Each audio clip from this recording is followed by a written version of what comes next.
दर्शकों नमस्कार, स्वागत है आपका दिन तक न्यूज में। मैं आपके साथ पूजा। सिमरिया विधायक केपी त्रिपाठी के खिलाफ विपक्षियों द्वारा रची गई साजिश का हुआ पर्दाफाश, उड़ाई गई अफवाह निकली गलत। विधायक केपी त्रिपाठी के अधिवक्ता राजकुमार तिवारी ने प्रेस कॉन्फ्रेंस करके पत्रकारों के समक्ष रजिस्ट्री निरस्त करने वाली खबरों को भ्रामक बताया और स्पष्ट किया कि केपी त्रिपाठी द्वारा 2009 में खरीदी गई जमीन के विक्रय पत्र को कोर्ट ने शून्य घोषित नहीं किया है।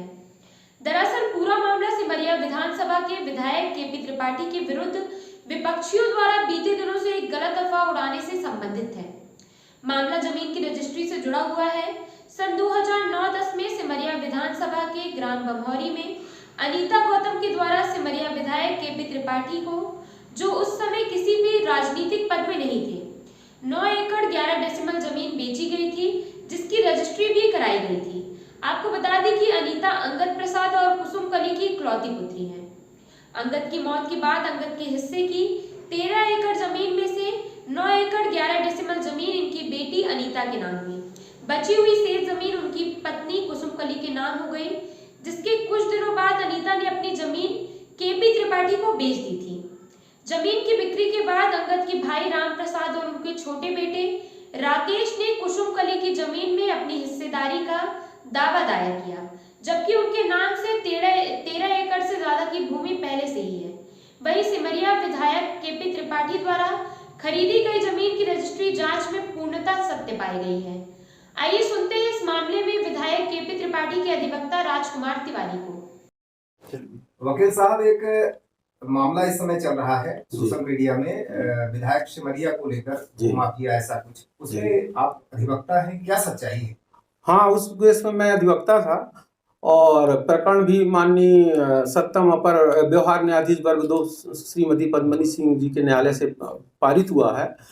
तो ये हर प्रसाद की पैतृक भूमियां थी और उन्होंने अपने 2 पुत्रों के बीच में सन 1968-69 में बंटवारा कर दिया था। तब से अंगद प्रसाद की अलग भूमियां थीं और राम प्रसाद की अलग भूमियां थीं। अब चूंकि हुआ क्या कि अंगद प्रसाद जी मृत हो गए और उनके कोई पुत्र से एक पुत्र था, वो भी खत्म हो गया। अनीता देवी और कुसुम कली उक्त भूमियों की मालिक हुई अंगद प्रसाद के मृत होने के बाद, और वो उन भूमियों में काबिज थी। अनीता देवी के हस्बैंड की 9-10 के दरमियान मृत्यु हो गई और उनके ऊपर काफी कर्ज वगैरह था। तो अपने हिस्से की जो करीब 8-10 साल पहले से उनके माँ और उनके नाम जमीनी भूमियां थी विधिवत, जो कि हर प्रसाद से पैतृक भूमियों के बाबत उत्तराधिकार में प्राप्त हुई थी। तो उन्होंने रुपयों की आवश्यकता होने पर केपी त्रिपाठी जो विधायक सिमरिया हैं, उनसे और 1-2 लोग और जो थे मिलकर उस जमीन को खरीदे और तब से उस जमीन पर विधिवत कागज है फसल बोके। और मीडिया द्वारा जो ये भ्रामक तथ्य फैलाए जा रहे हैं कि कोई भी उस न्यायालय द्वारा उनके विक्रय पत्र को शून्य नहीं घोषित किया गया है और जो 9 एकड़ इन्होंने जमीन खरीदी थी, 13 एकड़ जमीनें हैं, जिसमें 1/7 उसका अभी भी हिस्सा हो रहा है जो उनका खाली है। पर उनकी अफवाह शुरू से ही एक चैनल द्वारा हमेशा ये था कि उनको किसी न किसी रूप में उनकी राजनीतिक छवि को बर्बाद किया जाए और भ्रामक तथ्य अफवाहें उनके खिलाफ फैलाई जा रही हैं। और पता नहीं ये मीडिया जो है तो कहाँ से पंजीबद्ध है या कि इनको किस तरह से उनको मिला है कि अपना मतलब है किसी विधायक के खिलाफ किसी के कहने पर या स्वतः या कि उनका भय दोहन करने के उद्देश्य से भ्रामक खबरें फैलाई जा रही हैं।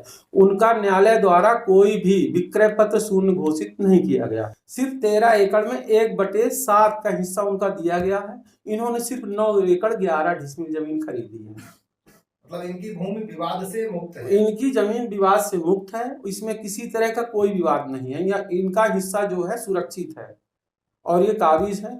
कभी उनका राम प्रसाद का या उनके वारिसों का कभी कोई काबिज नहीं था। ऐसा राम प्रसाद ने भी अपने बयान में कहा कि अनीता देवी की संपत्ति से मुझे कोई मतलब नहीं है।